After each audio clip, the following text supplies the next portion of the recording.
go like, no, I just explained it somewhere else. But you have the right to challenge questions. Right? You all do. I mean, and even for folks who don't, I used to do this with Dr. Van Winkle, they would just come in and want to know why they got stuck. Does that help? So the guide is just that. It's sort of like, these are the major points that come out of the textbooks, usually the points we try to highlight, but then I get to be creative. And what I talked about is, you have to be adapt that first level, second level. There's something on there and you said you never mentioned that. That's a different story. Does that make sense? Okay. Cross your bridge.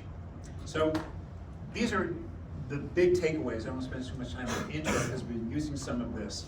So you have a sense of how the endocrine system is going to be classified, the difference between protein-based and steroid-based is the big thing here. We summarize function, but it's more important to get into the specific functions because we've talked about different exams. So this was the kind of warm-up first lecture, and that's why we had it. This is what's more important. You should know the mechanisms. So for example, protein-based hormones use something called the second messenger system. Okay. Parentheses. How many folks have heard of second messengers prior to coming to my class? Okay. How many folks prior to or after my class really know what that means? Everybody does that. I know. It's not that hard, but we used to throw that at everybody and I go, I don't think we're really fleshing it out very well. So that's a point we want to talk about on the lecture. Stimuli for release, and then the classic archetype. And in the first class, you know, it's just an introduction, but now you have specifics. You have hormone, thyroid stimulating hormone. Its target cell, the thyroids, right? What does it do? It's an agonist. It's going to rev up the thyroid. And the concept of upregulation, downregulation, we haven't touched on that too much, but the body will adapt to this. We'll see this more when we get, well, we got to the pancreas, but I wasn't talking to you folks, it was just the recording, but that would be a good example to remind me about upregulation and downregulation. Because what happens in diabetes is you have cells that have a receptor for insulin, right? And it says, okay, bind to the insulin, we'll let the glucose come in. What happens in type 2 diabetes is this. You know what? We're packed with glucose, and we're not made for this. So we're taking the receptor away. And you get downregulation in all the storage areas. So where does the glucose end up? It's just in the bloodstream, and that's why you start to see the sugar go up. That was an example of downregulation of the insulin receptor. The cells basically, there are some that are designed for it, they top off, but even the adipose will top off after a while. Okay, so I'm not too worried about any general questions, maybe if you one or two, and what the general purposes are. And the other thing is, it's an adjunct to the nervous system. We have some overlap. The review charts are a good starting place because you always have organ, hormone, target, and effect. And the way I phrase it, because I got this from another prof, is we're changing the way the cells behave. We're altering cellular behavior. It's going to function a different way. Again, we're going to talk about this. You're going to get a couple other examples of things that do produce hormone-like substances. Easier to deal with that when we go. Probably already had A&P from Dr. Van Winkle.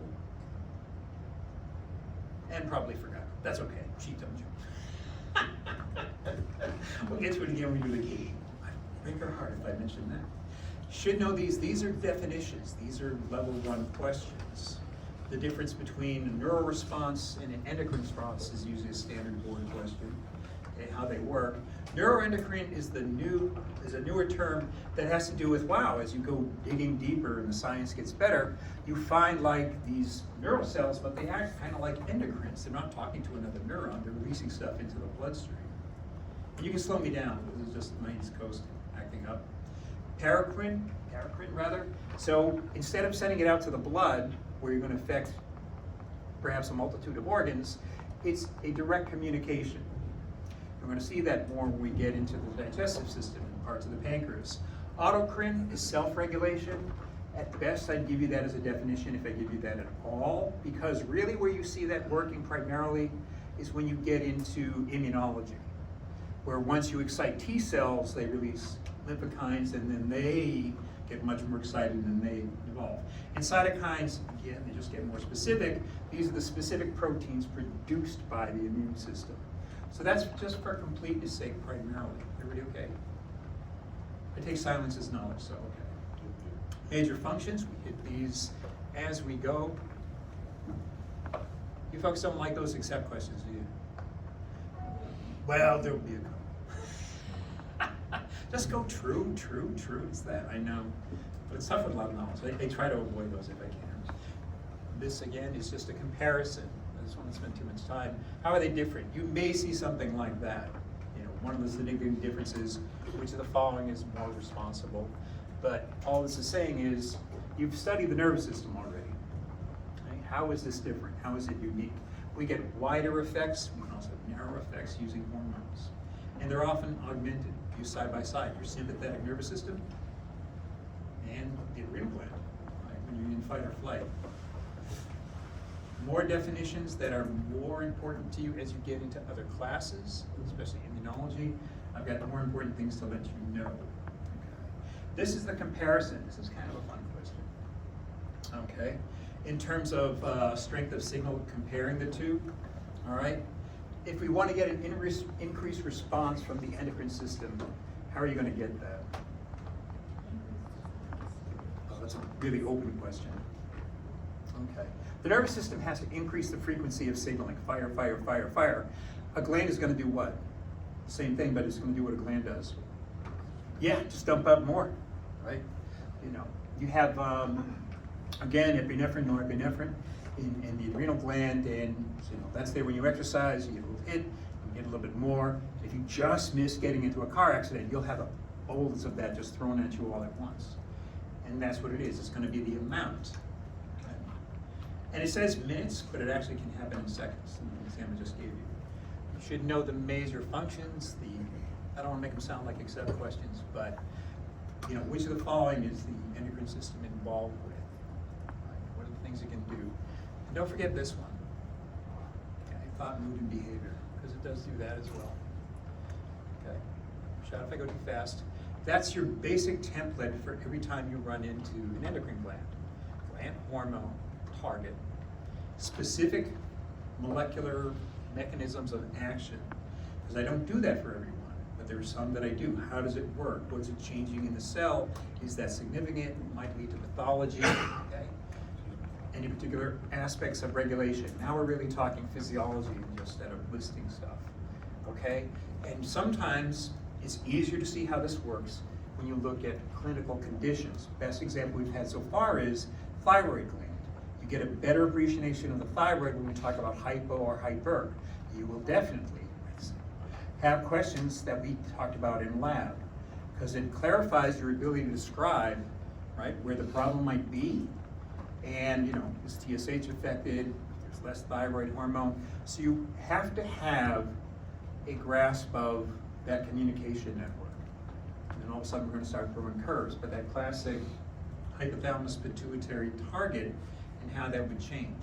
You should also be able to recognize, because we just did this in lab and we'll finish the last lab group, signs and symptoms of hyperthyroidism, hypothyroidism. Because that's a classic board question.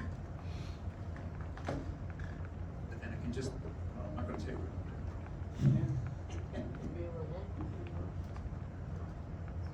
Okay, all right. We're just contrasting that hormones have systemic effects and local effects. Okay, this is more significant. Target tissue and what that means. For a hormone to be effective, there has to be a receptor for it on a particular cell. That identifies a target tissue. Sometimes grant. I'm going to ask you stuff. What's the target tissue of thyroid hormone? Pretty much everything. There isn't anything. Some are more dramatic, but it really affects metabolism, general metabolism of cells, so it's almost everything. And then you're going to have some that are very selective. They're just identified for what they are. Okay. The key thing about the receptor is, like all receptors, high affinity. You can see this with norepinephrine and very specific. But again, what's this for? We're sending a different signal that's going to bind to the outside of the cell. And that cell has to behave differently. It has to change what it's doing. And so there's going to have to be a second signal, an internal signal of some kind, and we will talk about that. I won't torment you too much with classification. The broad strokes are steroid hormones are oily hormones. we'll get into the mechanisms in a second, but this is just a nice, you have something for reference. Okay, so the protein base, we talked about insulin, we talked about growth hormone, and each of those is actually unique when you think about it. We've done cortisol, that's a steroid hormone, we haven't done reproductive yet, and then you get thyroid hormone. Thyroid hormone is amino acid based. Remember, that's just from tyrosine. And those, for completeness sake, you will see that more in the econosoids when you get into the immune system, because those are all specialized. They're actually really interesting, but all specialized. Okay. Our major classes, that's the ones that we've talked about, that's the ones you can identify. Those are the three we really focus on. Is this a good pace? All right, good for you. All right, so how do I classify protein peptides? Well, they're the most abundant, okay? They're water soluble because they're protein. That's going to be important later. And they're stored in the endocrine cells until they're needed. Because they're protein, they're going to be made classically like you learned in cell biology, which is the cell is preparing them. Okay? They're just manufacturing them on ribosomes, storing them in vesicles. Okay?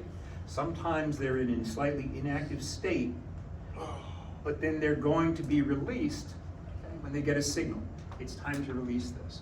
So when does the pancreas, when do the beta cells release their insulin? Okay? When there's a lot of glucose around, it'll bind to an outer receptor and says, our sugar just rose, it's time to dump the insulin. Sure, not too fast. Okay. This gives folks fits. But protein hormones work this way. Here's the hormone. It's going to bind. It's not getting inside the cell. You want to alter cell behavior. Steroids are easy. I'll just jump to steroids for a second. What's a steroid going to do? Pick on this gentleman here. Steroid hormone, walking right through the membrane, walking right through the nucleus, walking right through the DNA. I need you to build me a ton of this. Okay? That's a steroid. It switches on the DNA and the cell is making stuff. So you're making a hormone or something else needs to be constructed. It's a different mechanism. This one, we had this prior, hopefully you got a base of it. This one says this can't pass through the membrane. It won't go through an oily barrier. So it has to use this. It has to bind here and trigger what's called a second messenger. I have nothing to throw at this young man. But anyway, I would normally toss something. There's no handballs in this room. Anyway, I can't get in the cell, but I need to get the message that we need insulin. We need our hormone. So what do? You pass the message along to what are called second messengers. And they will eventually explain to, this is what we need. Okay? And I'll give you a couple of examples. These are the classic second messengers that you've been using in Phys 1. It just wasn't talked about. But calcium is a huge one. Right? Without calcium, skeletal muscle doesn't work. That was a second messenger. Here's the electricity. It's not going to fit. It's not going all the way down to the actin-myosin. We used a second messenger to get the muscle to contract. ITP is another one. And then one of the things you'll notice, with the exception of calcium, lots of phosphate associated with a second messenger. One thing you want to connect phosphate with in a molecule is that's like gasoline in a car. It means something's going to happen, something's going to change. I need that energy from the phosphate molecule to create some change in here. And that's what you can see. This enzyme is going to send this from active to inactive to that. Anyway, so proteins are a little bit different. They alter cell activity. They often have to do with metabolism, which is just cell busyness. Okay. If you like staring at charts, you have this. It's just there, sort of like at the beginning of every book, all of which we'll cover. All right, steroids, physiology. How do they work? They're made from cholesterol. They're oily. What does that mean? It means, one, they're not going to be stored in cells. Okay, they're manufactured, and they're just going to move through the cell. They're just going to move through the cell membrane. Now, because they're oily, they're steroids. They can't just float around in blood. They have to be attached to a protein carrier molecule. So they're kind of be wrapped in protein so they can tolerate the water, right? Oil and water separate. We have to encase them in a carrier protein. Now, because they're attached to a carrier, one of the features, which of the following is a feature of steroid hormones, is they hang around much longer. So you find things like testosterone and cortisol, estrogen, they have much longer periods of action. A versus a protein, which is usually a hormone, much faster. So the key elements about this, they move through the membrane, they're going to bind directly to DNA, or the receptor is going to be inside. It's either on close inside the nucleus or bound out here, then switches on the nucleus, and they're going to synthesize proteins. Okay. The ones we've talked about so far, we really only touched cortisol and aldosterone. We have the sex hormones coming up, and we'll talk more about those. But you have cortisol and aldosterone so far. Okay. Just a general list. Okay. And then we've talked about this. This is a different group. This is a hormone, right, made of very small parts. It's just made of amino acids, but it's pretty strong. And that's our tyrosine, and that's going to lead to our thyroid hormone. So didn't talk too much about neurotransmitters in the brain, so I'm not going to mention dopamine, but that's for completeness sake. This we talked a lot about, right? These are amine hormones, as is epinephrine and norepinephrine. You need to identify that class. What's the key thing to know? What amino acid serves as the basis for epinephrine? That's a question. Right? In the synthesis of epinephrine, I'm trying to think of this. Or what amino acid is needed in the diet in order to manufacture thyroid hormone? That's your tyrosine. Am I giving away the whole exam? Is this some sort of plot? And this was in the intro, but then in lab, we actually went through all this. Okay, so when we get to thyroid, just because I'm here, when we talk about thyroid and the formation of the thyroid hormones, T4 and T3, I'm just going to project it all because it's a review. The parts you want to need to know about that, well, you need to know that you have making more T4 than T3. T3 is the active form of thyroid hormone. You should know the enzyme that converts T4 to T3, the iodinase. And then inside the cell, during the manufacturing of this, right, the base molecule, the thyroglobulin, you're using a lot of the enzyme peroxidase. We didn't really do this in lab to specify all this, but we did talk about the enzymes. And one of the ways you can inhibit or try to shut down someone with hyperthyroid to try to find a drug will block that. And that was in the case study we had it, where you try to eliminate that enzyme. So patient is coming in with hyperthyroidism, okay, you come up with a new drug, what enzyme is it blocking? The iodinase or peroxidase, preventing them from making too much thyroid hormone. Okay? Yeah, memorize this, don't do that. But again, just to show you why they're a separate group, okay, we already mentioned thyroid hormones, but you also have, this is working in nerve cells as well, neurons do this. You just, starting with tyrosine, and you're going to build yourself dopamine, norepinephrine, epinephrine, the whole family of powerful neurotransmitters. It can get worse, yeah, it can. This you're going to see a lot more of when you get into immunology, but we should mention what they are. So again, level 1 definition question. Well, what's a paracrine or iconosoid? Okay, these are fatty acids. They're oily, so they're still in the oily category, and they're local. Okay, they're just local hormones. Leukotrienes are ways that help our T cells. Okay, am I saying that right? Yeah, help our T cells and B cells. They're the communications. I haven't taught for a while, but they're going to communicate. The whole immune system is about communication. Prostaglandin is a signal for inflammation. It calls things in, you start making products, you close the wound. Same thing here in clotting. Okay, they're a local network. So if I just go, which of the following best describes the action, someone write this down, of the iconosoids in general? And I gave you some examples. What you're looking for is something that requires, it's got to be one of these 3. Communication, right? The triggering of an immune response, forming a blood clot. Can you repeat that? Can you repeat that? It went too fast. So, if I'm trying to think of a question like this, which of the following best describes the function of icosanoids? I always get this wrong. parentheses, paracrine forms of hormones.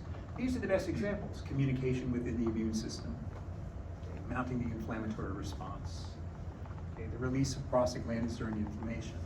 The first quiz I want you folks to get healthy. It's the general stuff, so I'm going to be fairly obvious, okay, because this is your first foray into it. And then we have more to talk about because it's mostly general at the beginning. Okay? But I don't want to throw too much stuff that you have when they say like, well, they're not going to get that till the next course. So I keep it simple, like in immunology. Same thing, these are oily. Okay, so they move through cell membranes very quickly, they communicate very quickly with their target cells, going into the DNA. And very big on, unfortunately, an overabundance of these things. Review charts, that's why you get it in PowerPoint format, just throw them away. Some people like them, whichever one you like you keep. You don't have to go through my whole PowerPoint, but you know, once you start teaching classes of 200 people, if you take a poll, it always comes back 50-50. Do you want this? Yes. No, we think it's so. It's like, you know what? Make it the way you want it. I empower you all. Tool it down to 2 slides. All right. Feedback mechanism. You should understand the concepts of negative and positive feedback. Okay. Most of the time we're working with negative feedback. We have a change in the body that's detected by a receptor. We need the hormone to come in. We get an effect that we want. We just had a meal and our blood glucose went up. Pancreas will release its insulin. Insulin will usher all that glucose into the cells. Blood sugar comes down. That's the negative feedback that shuts it off. The feed-forward mechanisms are rare. Right? They really show up in important things like I mentioned before. You get that in other classes. But that's clotting.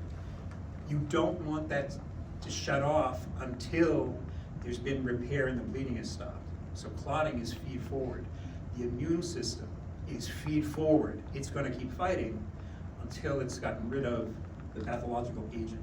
Right? So inflammation. Okay. This is the one you need to know. This is the template, and this is the one that I will use a lot of in the questions. Why? I can give you, and I've done this in quizzes, the example. You tell me what has gone wrong or what part is missing in the puzzle. We did that in the thyroid lab, right? If you just have this information, I'm going to give you the story. I give you one piece. TSH is high or low. What's going on? I didn't give you the preamble, but you should be prepared. And we just did this. We're finishing this week, so the folks who haven't had the lab, we were doing this with Dr. Perryman the other day. Well, if this is this, this is this, where do we think the problem is? Okay. And when we get to the thyroid, I'll just give you an example. Let me start on the first one. Oh, here's thyroid. Okay. So we have somebody, let's see. Okay, I'll just do the simple one. All right, something's wrong with the thyroid gland. Person comes in, they're tired all the time, they're gaining weight. Doc, I don't know what's going on here. Really? Let's run off a test. Let's get a T4, T3. It comes back low. Okay. I'll make you think about this one for a little bit. Where are the potential problems? All I have are, and this wouldn't work in the real world, but all I have is low thyroid. I don't see any thyroid hormone. If I just give you that, you want to make your differential, meaning where could the problem be? Could be the thyroid. It's the most obvious. Where else could it be? Anterior pituitary. Anterior pituitary. Could be the anterior pituitary. Anyplace else? Could be the hypothalamus. That's not enough to work with. Get my point? Because you know, that's all I know. So now I want to go get a lab. See if we're doing a case where we do this. What's the one lab I want to get that'll make life easy for me? For you? TSH. Okay. TSH is low, right? But the problem's here. I'm making this. Could be up here, but we won't know that for sure. And, well, it's here. And if it's here, same thing, that would be low as well. I didn't think this would. But see what I mean? That's set. No. They're low thyroid, and I want to know, oh, what's going on? Why are they low thyroid? Why are they low thyroid? And so if I'll do it this way. Well, if the problem is the thyroid, okay, what would TSH levels be? High. Because it's like shouting like crazy. Why aren't you making thyroid? I'm trying to tell you, there's tons of this stuff here. Okay? Now, if the problem was the pituitary, it's not making TSH. You now are playing the role of the thyroid again, right? And you're sitting there waiting to make the hormone, but I'm not telling you to make it. There's no signal to you, just, all right, until somebody tells me I'm not gonna make any thyroid hormone. Okay. You have to have this down. You should feel comfortable. There's some practice questions, but classic board question, classic exam question when you're doing endocrinology. Okay. There's a secondary system called the positive feedback. It's easier to explain this when we're actually looking at something like pregnancy and labor and delivery, where you actually see this. You'll see it also in blood clotting. Most of the emergency stuff is keep going, keep going, keep going until the infection's gone, the bleeding stopped. That's most of your feed forward. Usually followed by an explosive event. Okay. So that's positive feedback. The oxytocin, which causes contractions, okay, in the uterus, each contraction sends a signal for more oxytocin. More oxytocin, stronger contraction, on and on and on until we get to this. But we'll do that again in reproduction. I just needed a way to illustrate it at the beginning. Okay. Okay. This is too much level 1 stuff. You guys are past this. Humoral is just what's floating around in the blood. Neural mechanism, the best example we have of this, I'm going to give you one example of a neural mechanism. It's already written there. You've got a fiber, and it gets to a target, and it's not another neuron on the other side, it's the response we want. Okay? That's going to be your adrenal medulla. Okay? You have a preganglionic fiber from the sympathetic nervous system, it fires, and you just get this entire outpouring of epinephrine and norepinephrine. By far the most common is feedback, so you want to study that. You slow me down. Summary slide, if you're a visual person. But you can see examples of everything. We added, the one thing I forgot to mention is the parathyroids, because we had that in lab. How is this working? This is just sampling the blood directly. It just says low calcium or high calcium and directs that. Because I'm going in the order of the lectures, but I don't want to neglect that because it works a completely different way. It makes a nice, unique question. It's also going to be when I give you a question about the parathyroids, how they work and how we measure. That would be measuring from calcium. Okay? These redundant. Okay. Again, very general. So, chronic maintenance, that's thyroid hormone. We got to run the. Oh, that's not bad. Huh? What's that? Oh, the question might sound something like, you know, which of the, in terms of mechanisms of hormone secretion, thyroid is a good example of which of the following: chronic secretion, acute secretion, cyclic secretion, and some word I just make up for D. Okay? So thyroid is chronic. You have this range where it's pretty much being made every time there's some deviation. If things are going well, you won't be symptomatic, you won't notice it. Acute is when it's needed. There is a signal that says, right now, I need a hit of this, or whatever the response might be. And the most dramatic example of that would be in the adrenal medulla, epinephrine, the autonomic nervous system. You get a bolus of this right away. And in cyclic, the classic example would be female reproduction, the alternating. So, all right. Transport. Go real quick. Transport, bound and unbound. What do you need to know? Which hormones have to travel in the bloodstream bound to a protein? Which class? POB stuff. Right? And so from there, what I would give you is not which ones, I could give you that, but I might give you a specific hormone. Okay? Okay? Easy on the base there. Not slapping the base. Don't slap the base. Okay?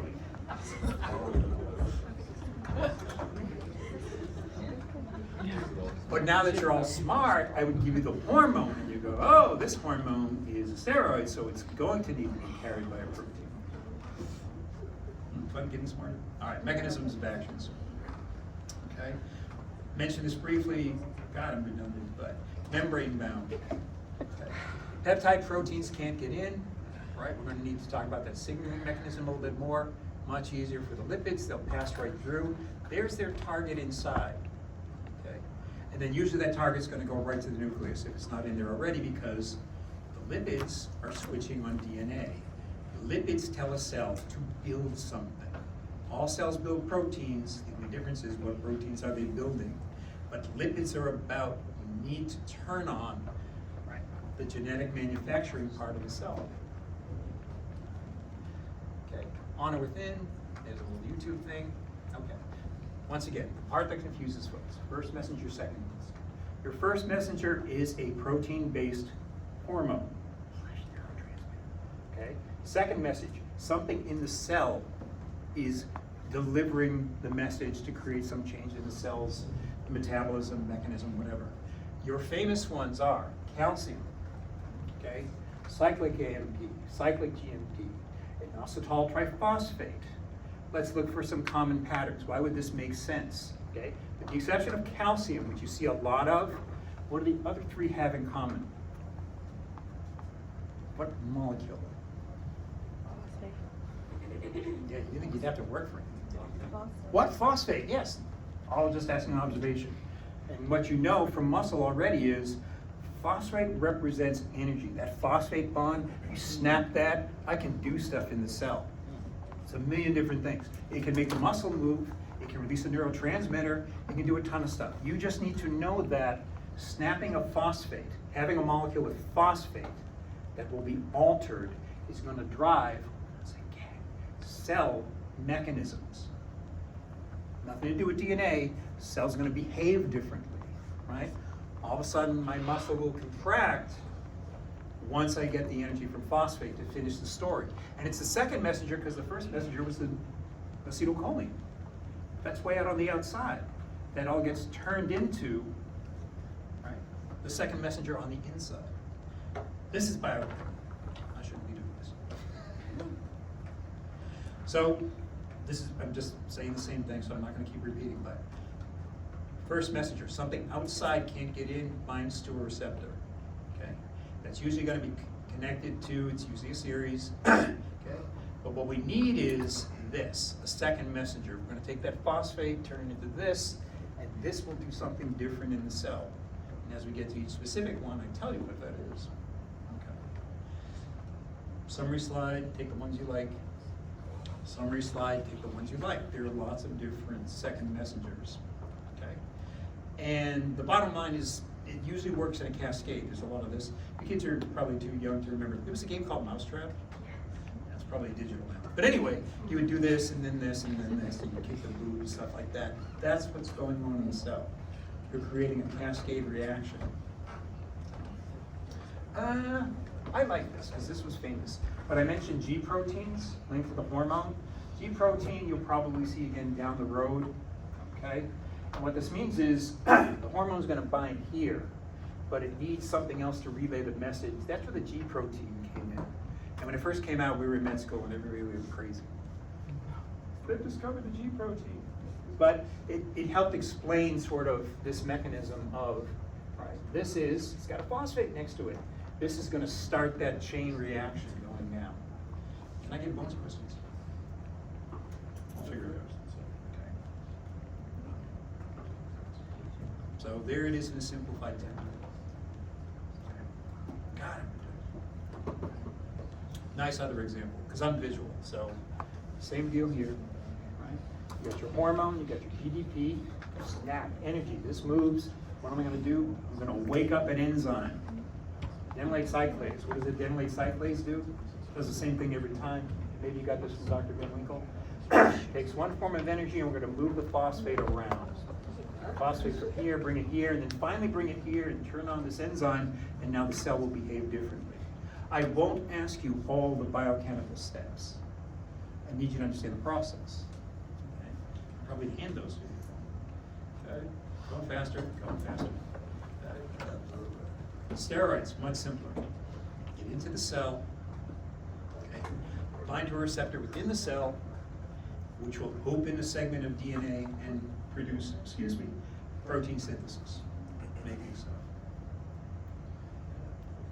Yes, sir? I have a question. On the lecture, you said that thyroid hormones are behave steroid-based. What does that mean? Yeah, we gotta save that for a little bit. Because thyroid hormones are gonna mess you up, because thyroid hormones are amino acid based, but they behave like a steroid. That's the one big exception. But it's only one.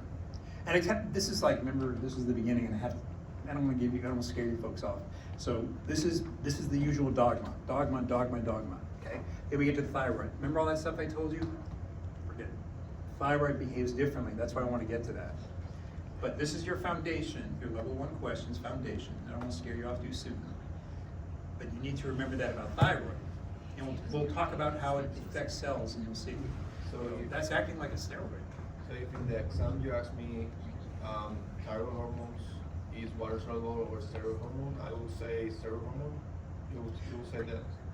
No, don't say that. I won't write that. Okay. No, I don't want you to know that. I want you to know what they do. Okay. Okay, we'll get to the thyroid. Yeah. But you do need to know that although they're made from an amino acid, they behave.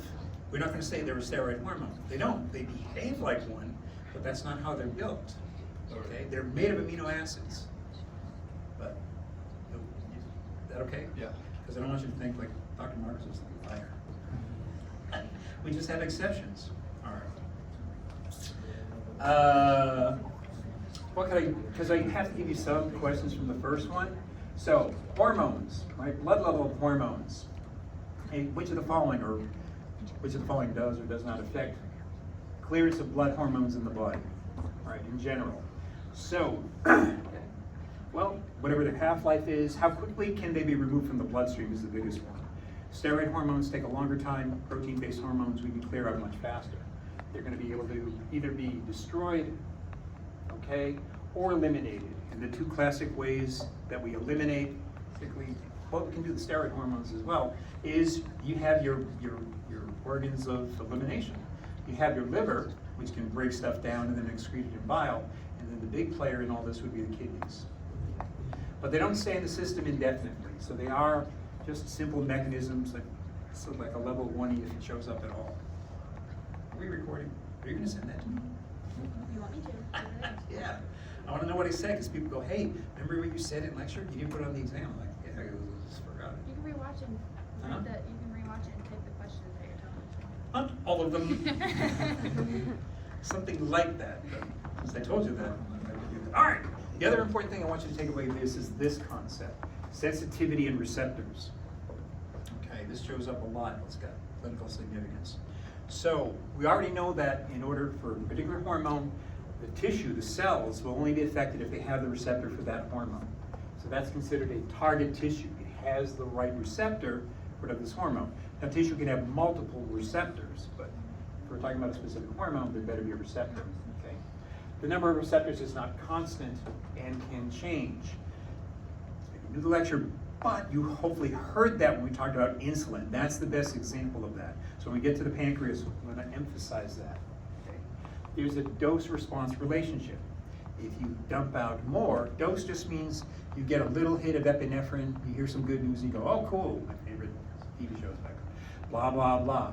And then you have like, I just missed an accident, right? That's the same hormone, not the same response. That is dose dependent.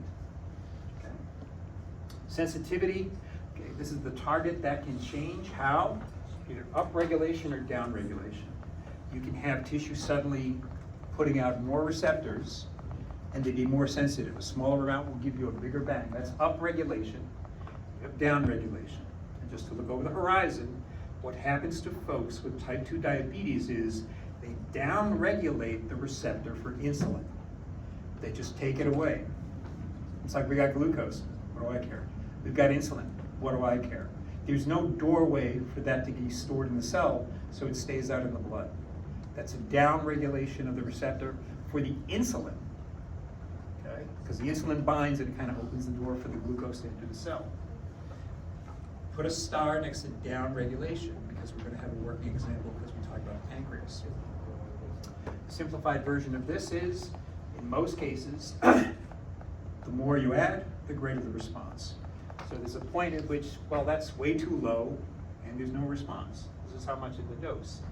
Then you start adding more of the dose and you'll notice you're getting a response. I add a little bit more response. Same thing with medications. And then at some point, it won't get any further. You max out. You have your maximum dose response curve. I'll come up with a creative way. Okay. But one of the things you're gonna be doing a lot of is just reading graphs in physiology. And you should be able to go, oh, instead of talking a lot, I kind of get this. Right, here's my response, here's here. Just pick this dose, right? This is 5, not much, okay? This is 15, okay, better. Right, this is 25, this is 30. Like if I put numbers there, did I do that too fast? Okay, that's a very shocked face. Almost horrified. What? Same thing. You can have a specific definition. This is where we say sensitivity is defined as the amount of hormone to get half that response. I'm not a big fan of these. I'm more of a fan of like, what does that mean to you? Like you need to know the definition to know this, okay? And so sometimes what you look for is either an increase or decrease in sensitivity, okay? So, I'm trying to think of an example of this. So, well, we haven't done pregnancy, but pregnancy will be an example where there is an incredible upregulation of receptors for oxytocin late in pregnancy. Super bonus question, why? Why do we need the uterus to become more sensitive to oxytocin? Yeah, because we're getting close to labor and delivery. And you want a much more powerful effect. You guys are the best. Okay? Downregulation, we talked about this. Classic example would be insulin. We're going to get to that, I hope. How much time you guys got? Really? I mean, I won't keep you all day. I just need to know if you're on the clock for like an hour or something. Yep, I'm here at your disposal. You know I got to write an exam, don't you? Anyway. Don't do it on our account. I didn't have time to write a whole exam, so I just made you an essay.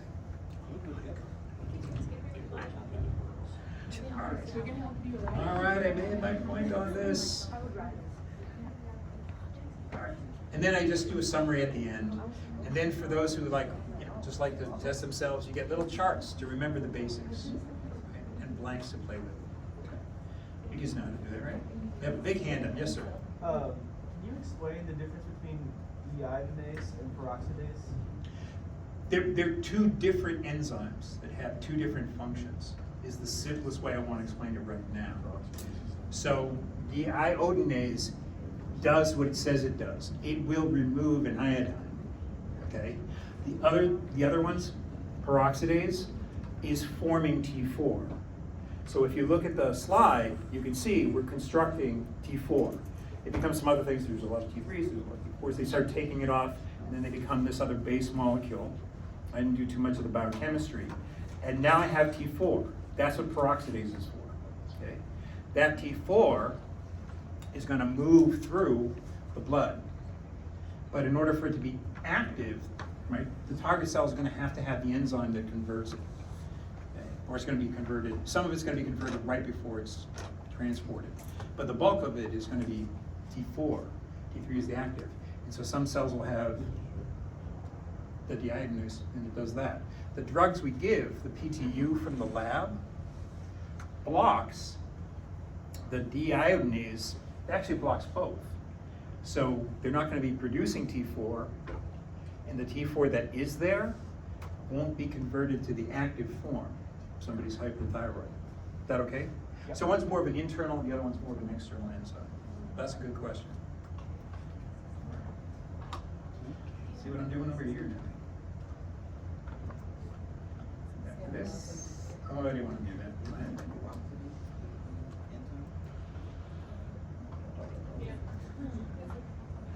Dr. Marcus? Yes, ma'am. Is peroxidase the internal or external? I just can't hear you. Sorry.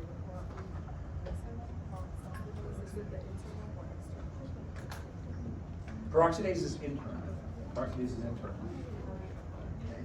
Deiodinase. Deiodinase is easier for me to remember. It's like we want to get rid of the iodine. Well, deiodinase it. Just deiodinate. Take the iodine away. All right. There we go.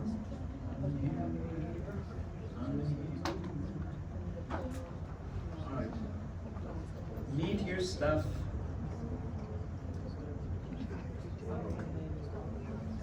Ah.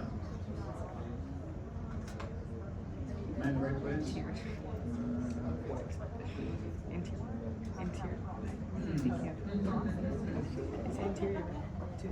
I'm going to jump to thyroid for a second. You folks still have the PowerPoint for the hypothalamus? So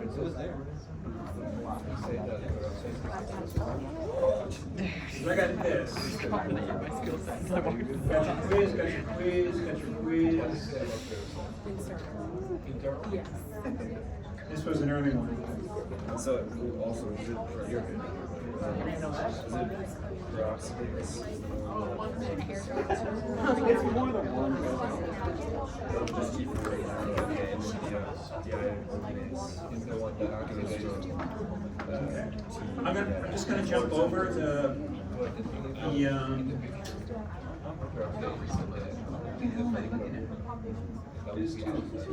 That's why.